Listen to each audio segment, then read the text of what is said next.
Do you feel brave, or are you just ready to go? That's mostly how we've done it, you know, jump now, think later.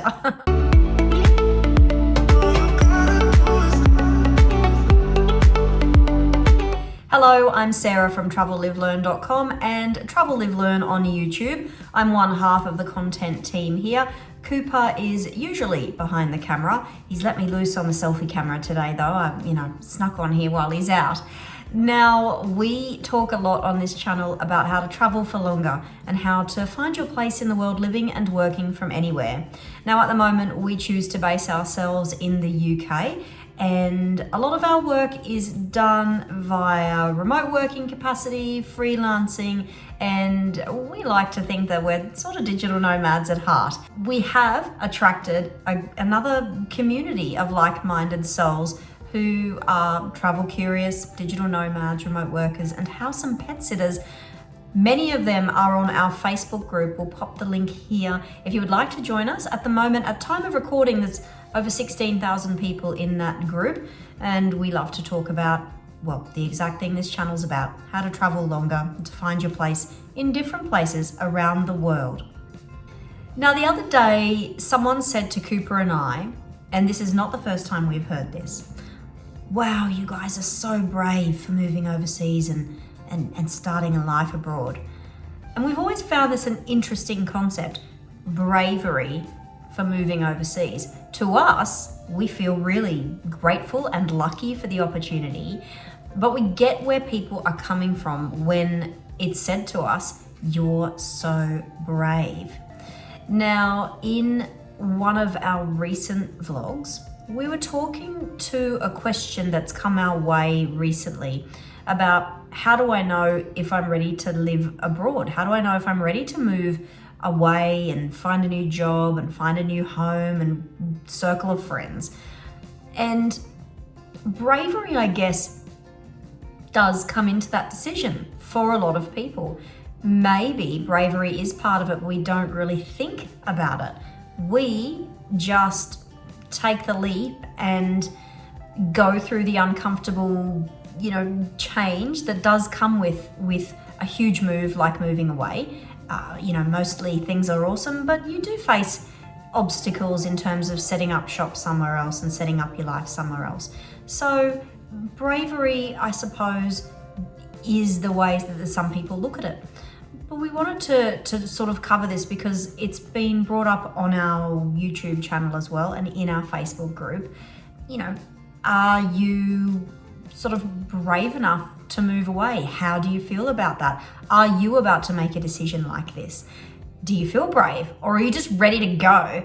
That's mostly how we've done it, jump now, think later. But the bravery notion, we wanted to talk to this and find out from you how you feel about it. So if you are feeling a little bit nervous about moving overseas, or you're about to make the decision, or you really want to make the decision but you're still blocked by a bit of fear, there's a few things we'd say to you to help you find your brave. The first big one, trust your intuition, trust your gut. If you're facing fear, but you want to feel brave, but you also know in your heart this is what you want to try, just listen to your gut. Don't listen to the people who are being negative Nancy's and filling you with fear. Or while I'm at it, I'd say turn off the news too. You've got to go on your own adventure. It's usually not as bad as what the news is telling you, especially if you're watching the news in the location that you want to move to. It's easy to listen to the voice of fear, and especially if that fear is not even coming from you, be really, really careful with that. So trust your own intuition, trust your own gut. If you feel that this is what you want to do and you're ready to just give it a crack, trust your gut, be brave. Now, the second thing that might be attached to this notion of bravery, I'd suggest, is a lot of people want to do these things, but they're not quite prepared to give up the things that you have at home. And look, there's a lot of awesome things at home, and they are hard to give up, and sometimes they're hard to replicate. And that includes your network and your circle of friends. You have to be brave to step away from that. But the big thing is that your circle, the genuine circle, is always going to be there when you go back.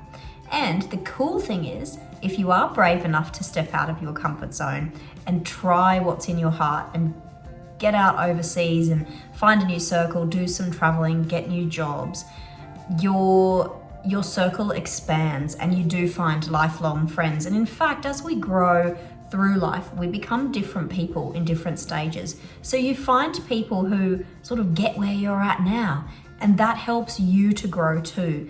And it's a beautiful thing when you realize that you've hit that spot, hit that sweet spot.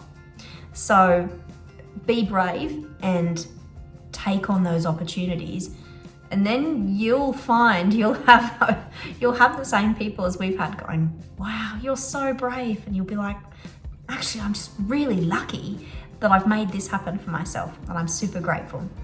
Now, the third thing I'd say on bravery and moving abroad, if you're pulled to roam, if you're pulled to try somewhere as a digital nomad or a remote worker, or you just want to be an expat somewhere for a little while, just even through the fear, just keep moving forward. Now, I mean before, during, and after. So before you leave, just keep moving forward. Make your decision, get excited about it, get online, start fostering a community and friends in the location that you're going to, safely, of course.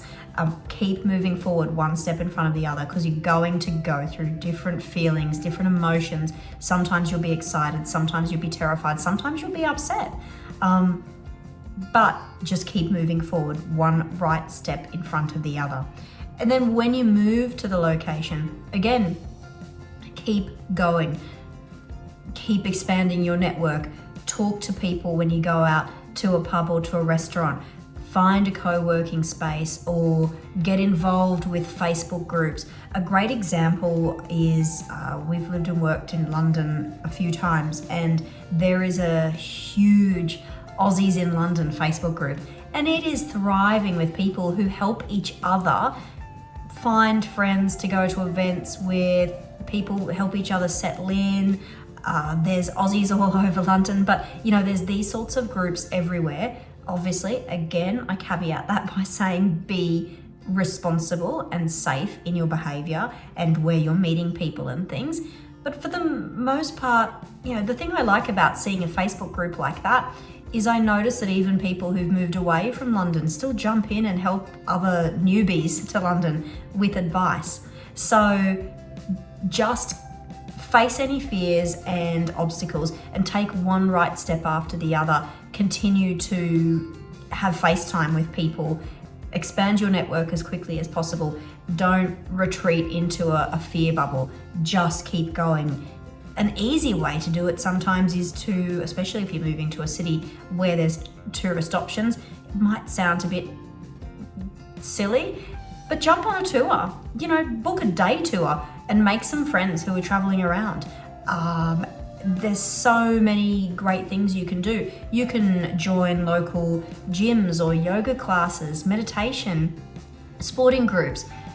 Find your community and get involved as quickly as you can. You may not make best friends straight away, but you'll start to expand your network and overcome any of the feelings of isolation and concern.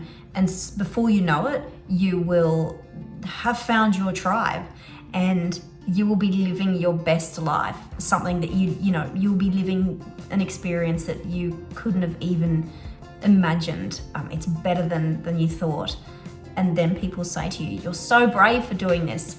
And then you say, no, it's awesome. You need to do it too. So we just wanted to pass on a little bit of that wisdom and inspiration to you today. If you do end up living it, or you are in the middle of living it, make sure to pass it on and inspire someone else to take the leap and take their own adventure overseas as well. We'd be really grateful if you haven't already to subscribe to Travel, Live, Learn on YouTube. Hit the little notifications bell so you don't miss when Cooper and I pop up with any of these vlogs, but we also publish some lovely travel destination features as well. We talk about remote working, and we've got a little dog, so we cover pet friendly too. So we're here to talk to you and encourage you to travel longer and to live and work wherever you'd like to. Until next time, thanks for stopping by.